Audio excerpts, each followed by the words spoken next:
why don't a handful of you come on this side too?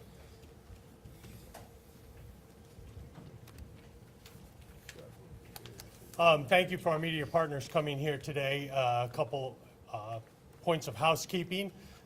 First of all, as Denise said, I'm Hernando County Sheriff Al Nienhuis. It is spelled Nienhuis, and it is pronounced Nienhuis.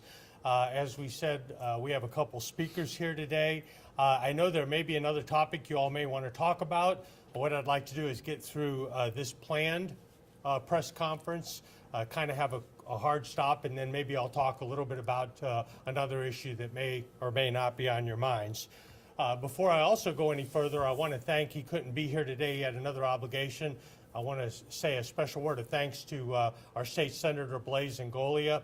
Not only was he involved in the initial briefing for this operation, he has spearheaded some additional resources for law enforcement to do these types of human trafficking investigations, and we certainly appreciate that because as you may see as we go through, these can be very resource intensive, but nonetheless extremely important for the safety of our children.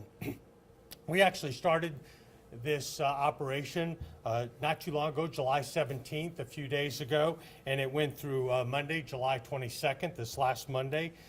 It was all centered here in Hernando County, and most of the operation occurred here at the Sheriff's Office.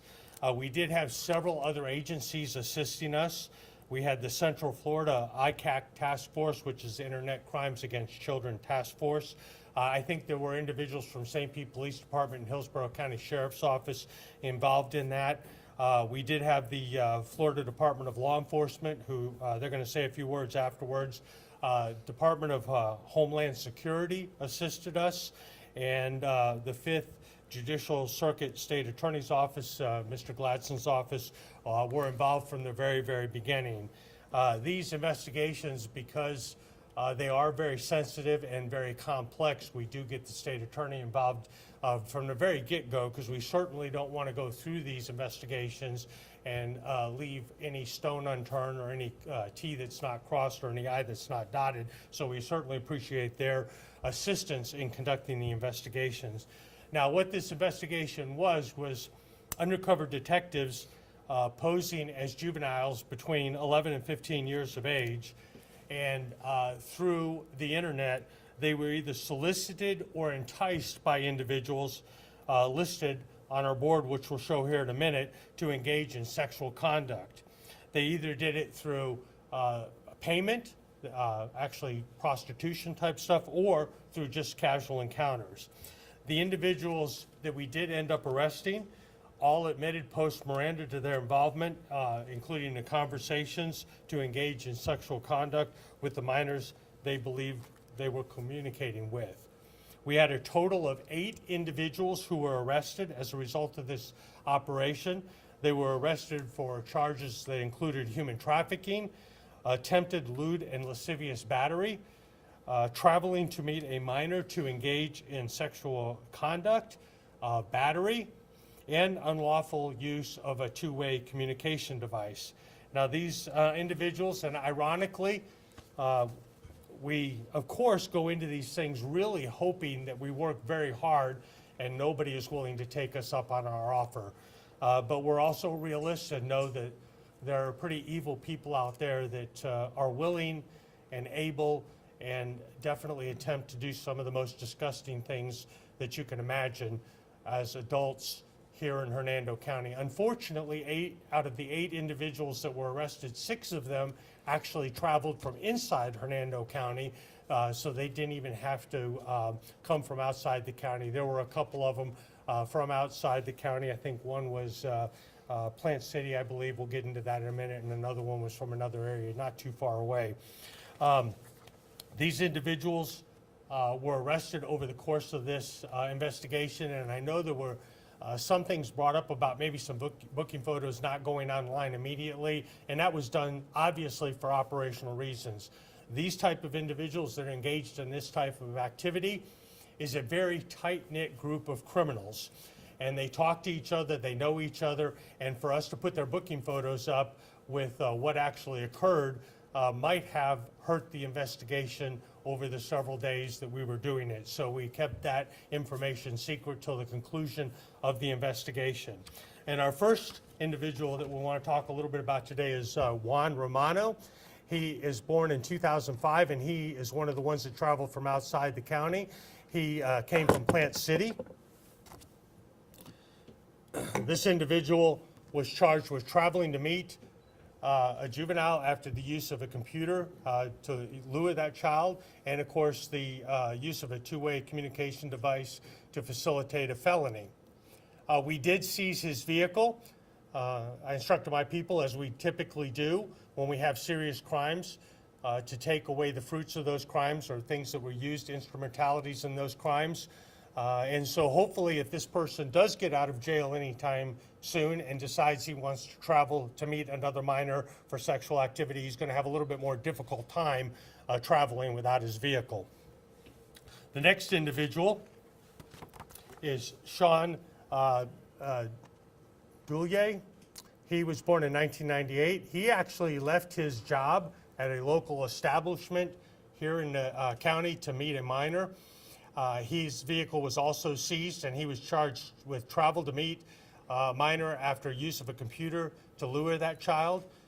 He was also charged with the use of a two-way communication device to facilitate a felony. So again, he was a local individual. The next person was Eric DeGaudio. He was born in 1972. He was actually a door dasher, and he battered one of our Hernando County Sheriff's Office undercover detectives who was staged as a decoy by actually grabbing her inappropriately. He's charged with human trafficking, use of a two-way communication device, again to facilitate a felony, attempted lewd and lascivious battery, as well as the battery on the undercover deputy. The next individual is Jerry Barrios. He was born in 1984. He's the owner of New York's finest barbershop here locally. We also seized his vehicle. He's charged with human trafficking, use of a two-way communication device to facilitate a felony, and attempted lewd and lascivious battery. The next individual is Troy Hartman. Mr. Hartman was born in 1962. He actually arrived in his Verizon work truck on his way to a repair cell tower rather. He's charged with human trafficking, use of a two-way communication device to facilitate a felony, and attempted lewd and lascivious battery.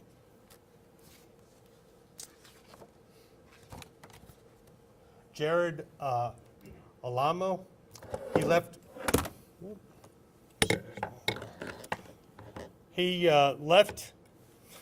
this one's sad, he actually left his 2-year-old at home with his sister-in-law to commit this crime. He's born in 2000. He's charged with human trafficking, use of a two-way communication device in the furtherance of a felony, and attempted lewd and lascivious battery. And last, the next one is Jeremy, thank you, Bill. Jeremy Burke. He's born in 1993. He was charged with soliciting a child for unlawful sexual conduct using a computer and use of a two-way communication device to facilitate a felony. This individual was picked up at the conclusion of our operation. And then last and certainly not least here is James Brand. He's actually a registered sex offender. He was arrested in Pasco County. He had prior arrests for traveling to meet a minor, and it was captured actually by a vigilante group last year in Pasco County after attempting to travel to meet a minor again. Again, those charges are pending in Pasco County for failure to register internet identifiers. He was charged with soliciting a child for unlawful sexual conduct using a computer and use of a communication device to facilitate a felony. Obviously, very serious charges for these individuals. These do take a tremendous amount of work, and we have the individuals here for you if you want to get additional pictures.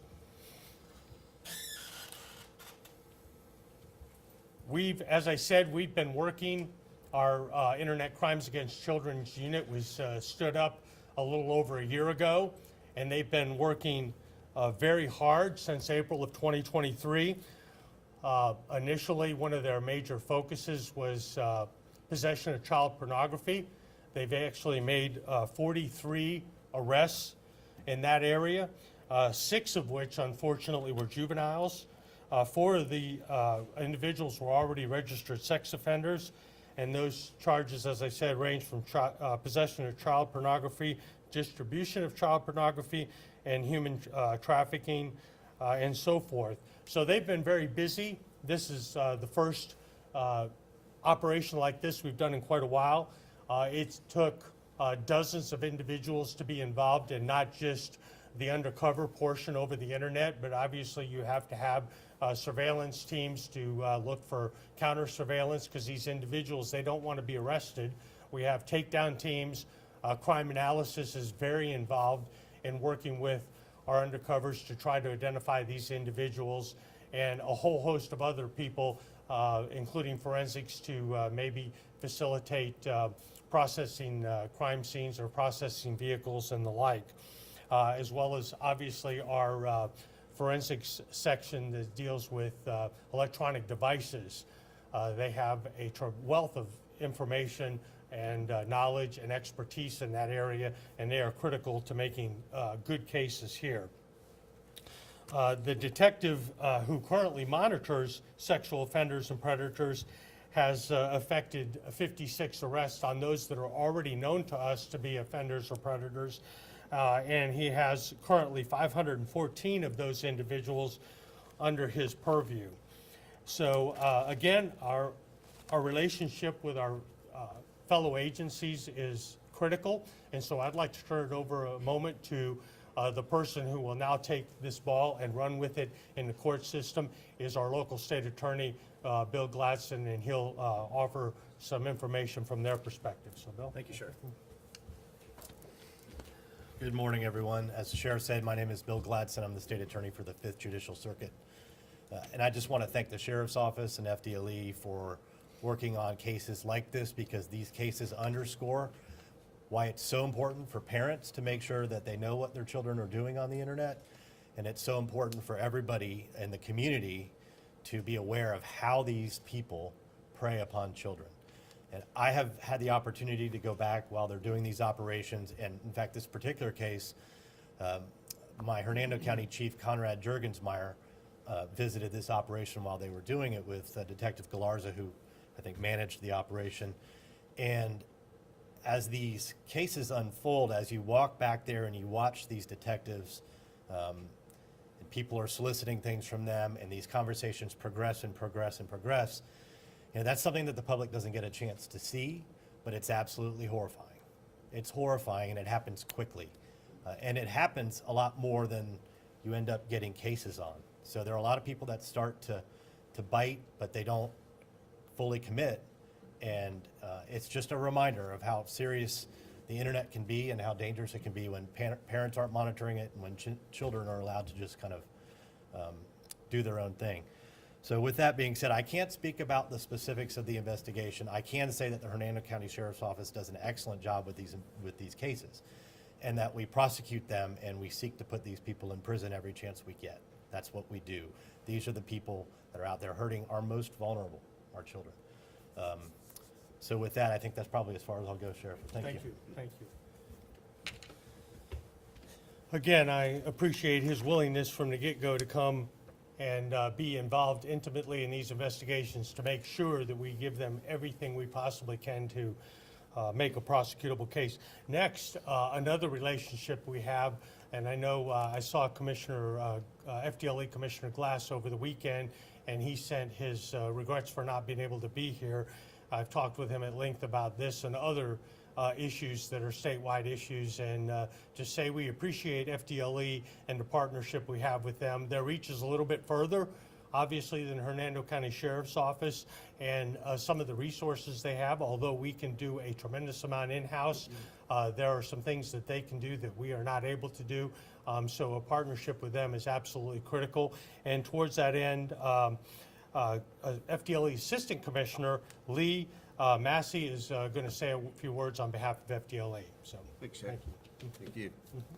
Good afternoon or good morning, y'all. On behalf of Commissioner Glass, I just want to thank the Sheriff's Office, State Attorney Gladson, for the tremendous work that their agencies do collectively. Really, the accolades, even though the three of us have the opportunity to stand in front of you and speak, you see the investigators to the left and right. The work that they do and the work that they've done in this investigation really is tremendous. I will tell you some of the things that happens behind the scenes with these folks and others like them across the state is the information that they have to look at and listen to. The images are horrific. I believe both the sheriff and the state attorney have referenced that.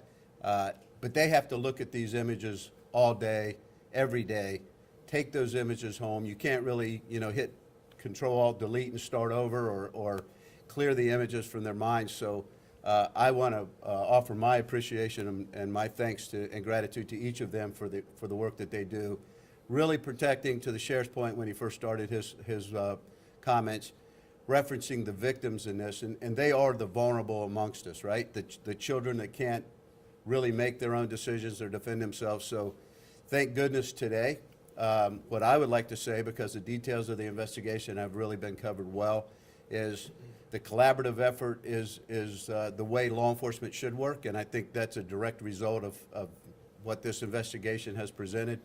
But the one thing that I'm really, really excited when I came to this, I knew that I was going to have an opportunity to reference it, is as you look at the images of these monsters, and that's exactly what they are, they're monsters.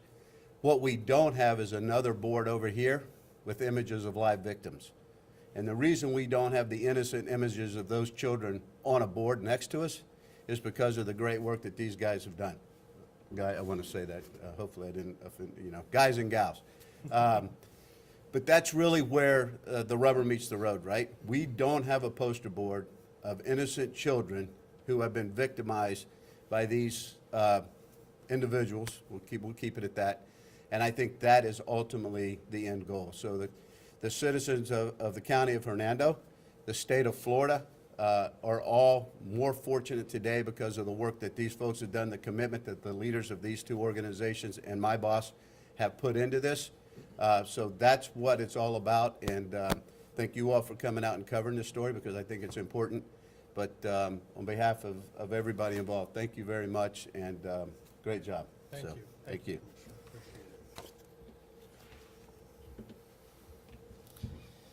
Well, the assistant commissioner touched on it a little bit, and I've heard it said before, and I don't exactly remember where I said it, is that these individuals deal with this, and words really can't put into true meaning what they have to deal with, whether it's going to a crime scene or working in an undercover capacity like this, and the difficulty for an average person to deal with that.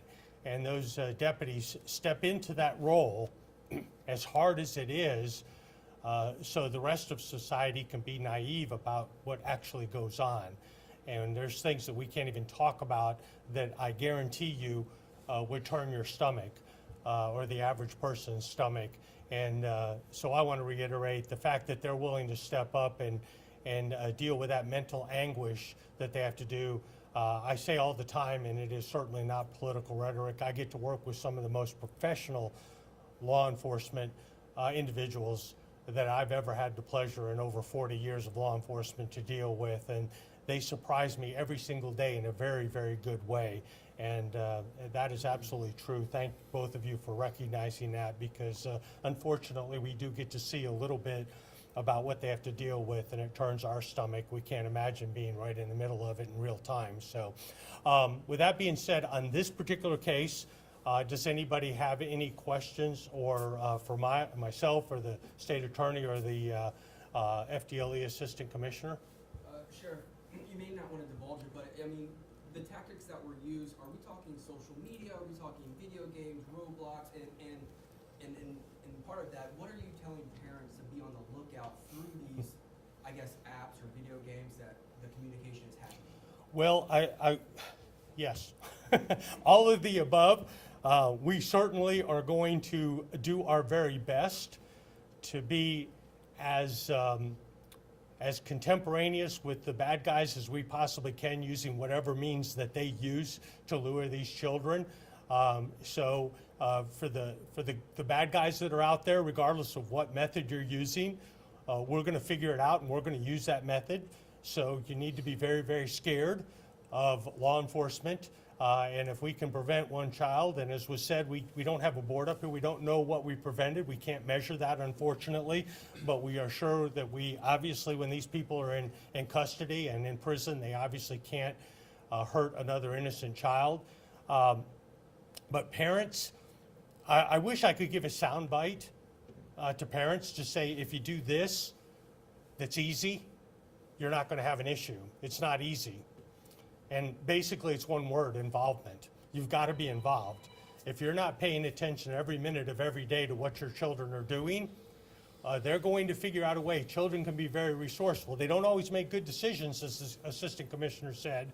A matter of fact, they make very poor decisions, and they don't think about the consequences, and they often think that they can be naive about what these people are going to do once they get them. But they can be very resourceful and figure out a way around parents. So parents have got to be very involved in their children's every aspect of their life, particularly when it comes to anything internet, social media, games, anything that's connected to the outside world, and physically too. Make sure they know where their kids are, because these individuals were going to meet our undercovers, who they thought to be juveniles, at a public location. And so the fact that these children can get away to those public locations, check up on your children. Are they really going to Johnny's house to play video games, or are they going to meet a sexual pervert? So, what else? So what are some of these places that these guys would go to meet these minors? They were just run-of-the-mill. I don't want to give away anything because I don't want to give our bad guys saying, well, they want to meet there. I don't want to give them any information at all. But I would tell you, you would be surprised at how public and unassuming these places would be. They are not some dark alley someplace in the middle of the night. This is a lot of times occurring even during daylight at a very public location. So they could be meeting these people anywhere, anytime, because these people that are trying to do these types of things, they're going to go over wherever those young people want to meet them. They're obviously willing to travel. Some of them from great distances. Most of ours were fairly close to the Hernando region, and 6 of them were actually in Hernando. But some of them, you hear stories where they'll actually get on planes and fly here. So again, parents, don't assume just because their child is going to the convenience store or to the grocery store or anything like that, that they're not going to meet one of these individuals and disappear.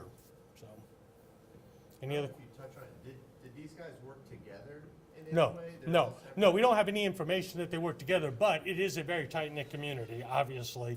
And so they very well could have known each other either in person or online.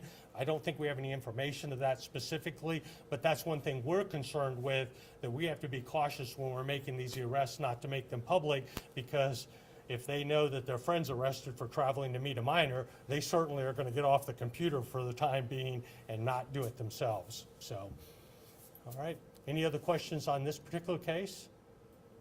Okay. I do want to switch gears, and I'm not going to talk a whole lot about it.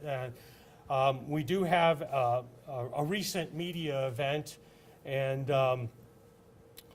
our state attorney, I think he's willing to say a few words on it, but for those of you who may not know what I'm talking about, we had an individual, a self-proclaimed animal activist, rather, that went public on an issue, and although the investigation is still open, and I don't want to go into a tremendous amount of details, I can tell you that we disagree vehemently with some of the assertions that were made publicly.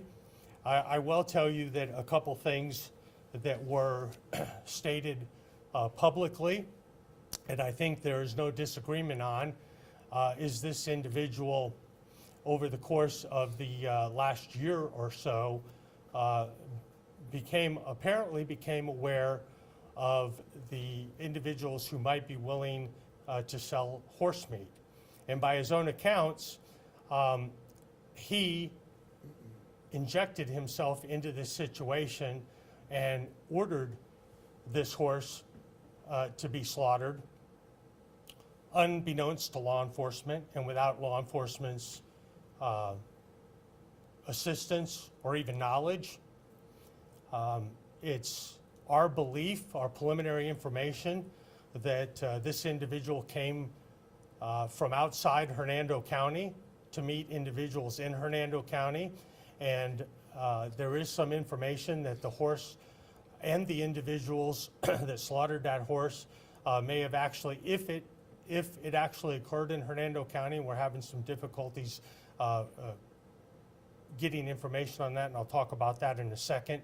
But if it did occur in Hernando County, we believe the horse may have actually come from Hillsborough County along with the individuals that slaughtered that horse. Now, we have been in contact with that individual since around the end of last year or the beginning of this year in an attempt to work a case that would be prosecutable by the state attorney. We have run into some roadblocks, to say the least, on that, including trying to get this individual signed up as a confidential informant. But one of the things I can tell you that we would not do if we were involved in this is allow that crime, much like these internet crimes against children, we do not allow these individuals to actually engage with those children for obvious reasons. We certainly, if we were involved in the undercover operation of this, we would not allow what you may have seen on the video to occur in the furtherance of our investigation. I'm an animal lover. I had great parents that allowed me to own probably just about every type of animal you can imagine, from a skunk to a snake to gerbils to dogs to you name it. I love animals, and I don't want to see an animal abused any more than anybody else, and I'm certainly not going to allow that to occur in the course of our investigation.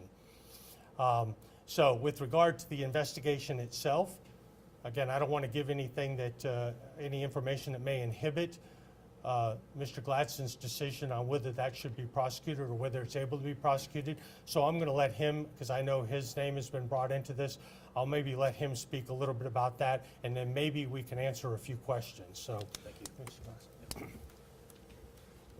So, and talking with the sheriff's detective that's working on this investigation, she's very knowledgeable. She's been working hard on the case. She's been doing all the right things. But this is an opportunity for me to kind of explain to the public that sheriff's office and law enforcement knows this, but there's evidence and then there's admissible evidence. And for a trial to proceed, for charges to proceed, the Constitution has to be followed, the laws have to be followed. And when you have someone, not just here, but it happens where people have an agenda and they take matters into their own hands and then assume that they have all the knowledge and that we have all the evidence and that we should just do what they say, that's not effective. It doesn't work for prosecution. You know, I'm not gonna capitulate to somebody that does that.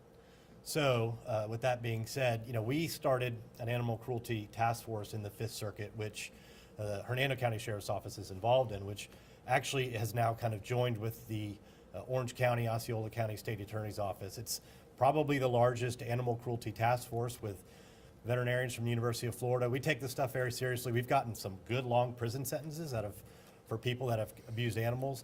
I'm all about prosecuting people that hurt animals, 100%. But I'm going to do it by the law. I'm going to follow the Constitution, and it's just everything takes time. We're working with them, and there are a lot of issues that I think have been put out in the public, as the sheriff said, it's misinformation. It's not accurate, and unfortunately, it becomes the narrative, and people talk about it, and then I get emails all day long about it. When in fact, the people that are sending the emails or people that are calling or complaining don't really have the facts, and sometimes aren't interested in actually learning what the facts are. So that's kind of where that stands. Yep. Again, as Mr. Gladson said, and the reason that we get them involved in these cases, whether it's a murder case or whether it's an operation to do internet crimes against children or whether it's an animal cruelty case, sometimes the more emotional that case is, the more important it is to get the prosecutors involved early, and I will tell you that the detective assigned to this got the information late last year, and early this year, almost immediately, she got the state attorney involved. FDLE has been involved. The State Department of Ag, I think she's contacted U.S. Department of Agriculture long before it became public, and working hard to try to see if there is a case, and if there is, make it prosecutable. And if there's not a case and it's not prosecutable, let's go ahead and put an operation together. Unfortunately now, that's not able to be done because it's public, but put an operation together that would allow for successful prosecution, but not at the expense of an innocent horse to get that prosecution. So, with that being said, I'll be happy to answer a couple questions. I doubt I'm going to be able to answer a whole lot, but I'll be happy to address any questions you might have. Sure, some of the undercover video shows a lot of animals being slaughtered, not just a horse, and that farm is still in operation, people are still going in, still buying products. Why is that still happening if this was brought to your attention in the end of last year? Well, again, that's a lot of that is conjecture on people's part. As I said, some of the information we have is that horse in the video, probably the most emotional, one of the most emotional parts of that video, and it is emotional and it is horrific, but we have to be able to prove it occurred in Hernando County. You know, the Constitution, sometimes it can be frustrating, but it's critically important to our society to have a Constitution, and to work those cases where we can get in and make a prosecutable case in an undercover capacity, but without being part of that crime, i.e. ordering up a horse to be killed and watching it get killed. We're not going to do that. But we also, and part of the detective's goal was to get all these players involved that are subject matter experts in this to make sure that we move forward and make the most prosecutable case that we possibly can. Of course, now I know that individuals think they're doing the right thing by putting pressure on it, but I know that I'm not going to, and I know that Bill Gladstone is not going to prosecute a case that's a bad case, or worse yet, one that could cause us liability just because we get political pressure. That's not going to happen. But any hopes of doing anything in an undercover capacity probably now are would be difficult at best, and probably a zero chance in reality of us doing that. But I can tell you we were working hard, including trying to get the individual who made these allegations to be involved in that, but without going into a lot of details. That individual was difficult to deal with, to say the least, and from our research, there is not a government organization, and I think Mr. Gladstone will back me up on this from his research too, because he did independent research. There's not a government organization that has dealt with him that would disagree with that comment that he's difficult to work with, and sometimes maybe even unwilling to do the things that we need to do to make a prosecutable case. You say difficult to work with, however, he did work with police agencies in South Florida, Miami-Dade, who did use his evidence as a jumping off point for their investigations, and they made an arrest. Are you just saying it's taking time on your end? Well, I don't know the outcome of those investigations. I don't know the outcome of the prosecution, and it would probably be inappropriate for me to say. But if, well, again, without going into detail, bringing law enforcement in after the fact and assuming that law enforcement and the state attorney can use that to prosecute a case is incorrect.